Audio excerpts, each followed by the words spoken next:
Hi friends, all about വെറ്റിന്റെ പുതിയൊരു വീഡിയോയിലേക്ക് എല്ലാവർക്കും സ്വാഗതം. ഞാൻ doctor Katalin.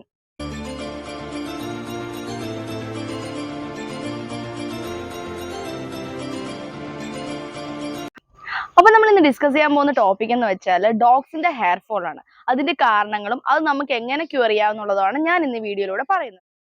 Rambo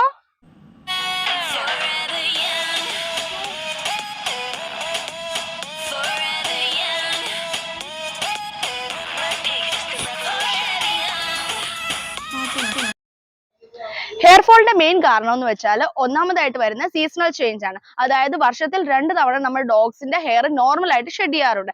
second condition എന്ന് വെച്ചാൽ അവർക്ക് എന്തെങ്കിലും ഫുഡ് അലർജിയോ അല്ലെങ്കിൽ അവരുടെ ബോഡിയിൽ ടിക്സോ മൈറ്റ്സോ ഉണ്ടെങ്കിലും ഹെയർ ഫോൾ ഉണ്ടാവാനുള്ള സാധ്യതയുണ്ട്.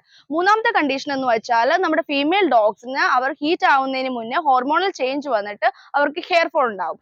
നാലാമത്തെ കണ്ടീഷൻ എന്ന് വെച്ചാൽ അവർക്ക് എന്തെങ്കിലും ന്യൂട്രീഷണൽ ഡെഫിഷ്യൻസി, അതായത് ഡോഗ്സിന്റെ ഹെയറിന് വേണ്ടത് omega-3 omega-6 ബയോട്ടിനുമാണ് അത്യാവശ്യമായിട്ടുള്ള ഘടകം. ഇതിൽ എന്തിനെങ്കിലും ഒരെണ്ണത്തിന് ഡെഫിഷ്യൻസി ഉണ്ടായി കഴിഞ്ഞാൽ നാച്ചുറൽ ആയിട്ടും ഇവരുടെ ഹെയർ ഫോൾ ഉണ്ടാവും. നമ്മുടെ ഡോഗ്സിന്റെ ഹെയർ ഫോളിന്റെ ഒന്നാമത്തെ റീസൺ എന്ന് പറയുന്നത് സീസണൽ ചേഞ്ച് ആണ്. സീസണൽ ചേഞ്ചിന്റെ സമയത്ത് നമ്മുടെ ഡോഗ്സിന്റെ ഹെയർ നോർമൽ ആയിട്ട് ഷെഡിങ് ടൈം ഉണ്ട്. വർഷത്തിൽ 2 തവണയാണ് നടക്കുന്നത്.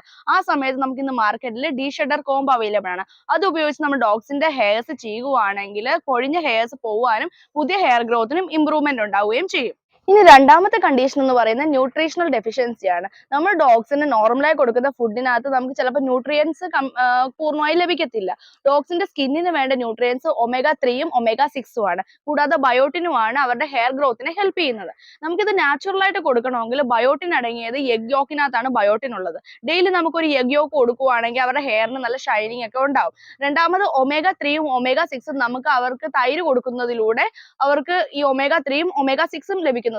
അതുകൂടാതെ ഇന്ന് മാർക്കറ്റിൽ omega-3 6 അടങ്ങിയ ഒരുപാട് മൾട്ടിവൈറ്റമിൻ സിറപ്പുകൾ അവൈലബിൾ ആണ്. ഉദാഹരണത്തിന് വിറ്റാഡം ബെസ്റ്റ് അതുപോലത്തെ ഒരുപാട് സ്കിൻ സിറപ്സും അവൈലബിൾ ആണ്. അത് കൊടുക്കുമ്പോൾ നമുക്ക് ഒരു പരിധിവരെ നമുക്ക് അവരുടെ ന്യൂട്രീഷണൽ ഡെഫിഷ്യൻസിനെ ചേർത്ത് നിൽക്കാൻ സാധിക്കും. പിന്നെ നമ്മൾ ഇവർക്ക് സെയിം ഡയറ്റ് പ്ലാൻ, അതായത് ഒരിക്കലും ഫുഡ് ചേഞ്ച് ചെയ്യാതെ സെയിം ആയിട്ടുള്ള ഫുഡുകൾ കൊടുത്തു കഴിഞ്ഞാൽ തന്നെ അവരുടെ സ്കിൻ കോട്ടിന് ഇംപ്രൂവ്മെന്റ് ഒന്നും ഉണ്ടാവത്തില്ല.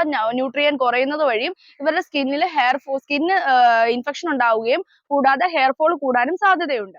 മൂന്നാമത്തെ കണ്ടീഷൻ എന്ന് പറഞ്ഞാൽ നമ്മുടെ ഡോഗ്സിന് എന്തെങ്കിലും സ്കിൻ ഇൻഫെക്ഷൻ വന്നു കഴിഞ്ഞാൽ, അതായത് ടിക് മൈറ്റ് വഴി എന്തെങ്കിലും സ്കിൻ ഇൻഫെക്ഷൻ വന്നു കഴിഞ്ഞാലും അതുവഴി നമ്മുടെ ഡോഗ്സിന് ഹെയർ ഫോൾ ഉണ്ടാവുകയും ചിലപ്പോൾ നമ്മൾ ജനറൽ ആയിട്ടുള്ള ഹെയർ ഫോൾ ആയിരിക്കും ഉണ്ടാവുന്നത്, അല്ലെങ്കിൽ പാച്ചസ് ആയിട്ട് റൗണ്ട് ആയിട്ടൊക്കെ ഹെയർ പോകുന്നത് കാണപ്പെടാൻ സാധിക്കും. ഈ സമയത്ത് എന്ന് പറഞ്ഞാൽ നമ്മൾ അവർക്ക് പോഷകാഹാരം നിറഞ്ഞ ഫുഡുകൾ കൊടുക്കണം. അതുകൂടാതെ സ്കിൻ ഇൻഫെക്ഷന്റെ റൂട്ട് ഓഫ് കോസ് നമ്മൾ കണ്ടുപിടിക്കണം. അതായത് സ്കിൻ ഇൻഫെക്ഷൻ ആണ് അല്ലെങ്കിൽ വട്ടമായിട്ടാണ് ഹെയർ പോകുന്നതെങ്കിൽ ഒരു വെറ്റിനറി ഡോക്ടറിനെ കണ്ട് സ്കിൻ ടെസ്റ്റ് ചെയ്തിട്ട് അതിന് ട്രീറ്റ്മെന്റ് എടുക്കുന്നതായിരിക്കും ഏറ്റവും നല്ലത്. ഇനി നമ്മൾ പറഞ്ഞല്ലോ, നമ്മുടെ ഡോഗ്സിന് നമുക്ക് എസെൻഷ്യൽ ആയിട്ടുള്ള ഫാറ്റി ആസിഡ് അടങ്ങിയ ഭക്ഷണം കൊടുത്തു കഴിഞ്ഞാൽ അവരുടെ സ്കിൻ കോട്ടൊക്കെ നല്ലതാവുമെന്ന്. അതിൽ നമുക്ക് ചെയ്യാൻ പറ്റുന്നതെന്ന് വെച്ചാൽ കോക്കനട്ട് ഓയിൽ 1 ടേബിൾ സ്പൂൺ ഇവരുടെ ഫുഡിൽ ചേർത്ത് കൊടുത്തു കഴിഞ്ഞാൽ ഇവരുടെ സ്കിൻ കോട്ട് നല്ല തിളങ്ങിയൊക്കെ നിൽക്കുന്നത് കാണപ്പെടും. രണ്ടാമത്തെ കണ്ടീഷൻ എന്ന് വെച്ചാൽ നമ്മൾ ഇവർക്ക് വീട്ടിലുണ്ടാക്കുന്ന ബട്ടർ, അതായത് അൺസോൾട്ടഡ് ആയിട്ടുള്ള ബട്ടർ ഉണ്ടെങ്കിൽ അത് കൊടുക്കുവാണെങ്കിൽ ഇവരുടെ സ്കിൻ കോട്ടിനൊക്കെ നല്ല ഷൈനിങ് ഉണ്ടാവും. ഇതൊക്കെ അസുഖം വന്നിട്ടല്ല, അസുഖം വരുന്നതിന് മുന്നേ നമ്മൾ ചെയ്യാൻ പറ്റുന്ന കുറച്ച് കാര്യങ്ങളാണ് ഇതൊക്കെ. നാലാമത്തെ കണ്ടീഷൻ എന്ന് വെച്ചാൽ നമ്മുടെ ഡോഗ്സിന് അലർജി വരാറുണ്ട്. ഒന്നെങ്കിൽ എൻവയോൺമെന്റൽ അലർജി അല്ലെങ്കിൽ ഫ്ലീ അലർജി ആവാം, അല്ലെങ്കിൽ ഫുഡ് അലർജി ആവാം. നമ്മൾ ഫ്ലീ അലർജി പറഞ്ഞല്ലോ നേരത്തെ. ഫുഡ് അലർജി വന്നു കഴിഞ്ഞാൽ നമ്മൾ ഫുഡ് അലർജി വരുന്നതെന്ന് വെച്ചാൽ നമ്മുടെ ഡോഗ്സിന് മിൽക്ക് കൊടുക്കുമ്പോഴും ബീറ്റും സ്പൈസസിനായിട്ടൊക്കെ നമ്മുടെ ഡോഗ്സ് അലർജിക്ക് ആയിരിക്കും. അങ്ങനെയുള്ള ഡോഗ്സിന് ഈ ഫുഡുകൾ ഒന്നും കൊടുത്തുകൂടാ. അഞ്ചാമത്തെ കണ്ടീഷൻ എന്ന് വെച്ചാൽ ഹോർമോണൽ വേരിയേഷൻ, അതായത് ഫീമെയിൽ ഡോഗ്സിന് ഹീറ്റ് ആവുന്നതിന് മുന്നേ, അതായത് 6 മാസത്തിന് ശേഷം അവർ ഹീറ്റ് ആവുന്നതിന് മുന്നേ അവർക്ക് നല്ല രീതിക്ക് ഹെയർ ഷെഡിങ് ഉണ്ടാവും. അതും നമുക്ക് തടയാൻ വേണ്ടി ഒരു ഡി ഷെഡർ കോംബോ വെച്ചിട്ട് അവരുടെ ഹെയർ അങ്ങ് ചീവി കൊടുത്താൽ മതി. ആ ഷെഡ് ആയിട്ടുള്ള ഹെയർ റിമൂവ് ആയിട്ട് പുതിയ ഹെയർ ഗ്രോത്ത്. ഇനി ലാസ്റ്റ് ആയിട്ട് നമ്മൾ പ്രത്യേകം ശ്രദ്ധിക്കേണ്ട കാര്യം എന്ന് വെച്ചാൽ നമ്മുടെ ഡോഗ്സിനെ വീക്ക്ലി 1 ടൈമേ കുളിപ്പിക്കാവുള്ളൂ. ചില ആൾക്കാരുണ്ട് ആഴ്ചയിൽ 3-4 തവണ ഡോഗ്സിനെ കുളിപ്പിക്കും, ഡോഗ്സിന്റെ സ്മെല്ല് പോകാനാണെന്നും പറഞ്ഞു. അങ്ങനെ കുളിപ്പിച്ച് കഴിഞ്ഞാൽ തന്നെ ഇവരുടെ ഹെയർ നല്ല രീതിക്ക് പൊഴിയും, അവർക്ക് അതുവഴി ഹെയർ ഫോൾ ഉണ്ടാവാനും സാധ്യതയുണ്ട്. അതുകൊണ്ട് ആഴ്ചയിൽ 1 പ്രാവശ്യം മാത്രം നിങ്ങളുടെ ഡോഗ്സിനെ കുളിപ്പിക്കുക. കൂടാതെ കുളിപ്പിക്കുന്ന സമയത്ത് ഹ്യൂമൻ ഷാംപൂസോ അല്ലെങ്കിൽ ബേബി ഷാംപൂസോ ഒന്നും യൂസ് ചെയ്യരുത്. നിങ്ങളുടെ ഡോഗ് ഷാംപൂസ് ഇന്ന് മാർക്കറ്റിൽ അവൈലബിൾ ആണ്. അതിനെക്കുറിച്ച് വേണമെങ്കിൽ ഞാനൊരു വീഡിയോ തന്നെ സെപ്പറേറ്റ് ആയിട്ട് ഇടാം. ആ ഷാംപൂസ് മാത്രം ഉപയോഗിച്ച് കുളിപ്പിക്കേണ്ടതാണ്. പിന്നെ നിങ്ങളുടെ ഡോക്ടർ നിങ്ങളുടെ ഡോഗ്സിനെ ആഴ്ചയിൽ 2-3 വട്ടം കുളിപ്പിക്കാൻ എന്തെങ്കിലും സ്കിൻ ഇൻഫെക്ഷൻ ഉണ്ടെങ്കിൽ പറയുവാണെങ്കിൽ ആ കണ്ടീഷനിൽ നിങ്ങൾക്ക് ഇത് ചെയ്യാവുന്നതാണ്.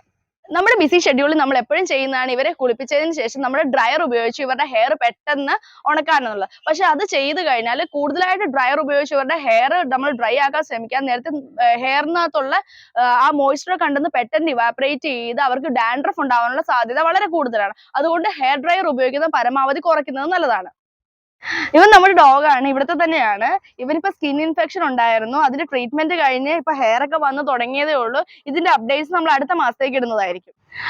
സോ ഈ വീഡിയോ നിങ്ങൾക്ക് യൂസ്ഫുൾ ആയെന്ന് പ്രതീക്ഷിക്കുന്നു. ഇതുപോലത്തെ പുതിയ അപ്ഡേറ്റ്സ് ആയിട്ട് ഞാൻ ഉടനെ വരുന്നതായിരിക്കും. കൂടാതെ നിങ്ങൾക്ക് എന്തെങ്കിലും സംശയങ്ങളോ അഭിപ്രായങ്ങളോ ഉണ്ടെങ്കിൽ എന്റെ ഫേസ്ബുക്ക് പേജിലോ എന്റെ ഇൻസ്റ്റാഗ്രാമിലോ നിങ്ങൾക്ക് മെസ്സേജ് ആയിട്ട് ഇടാവുന്നതാണ്. So thank you for watching.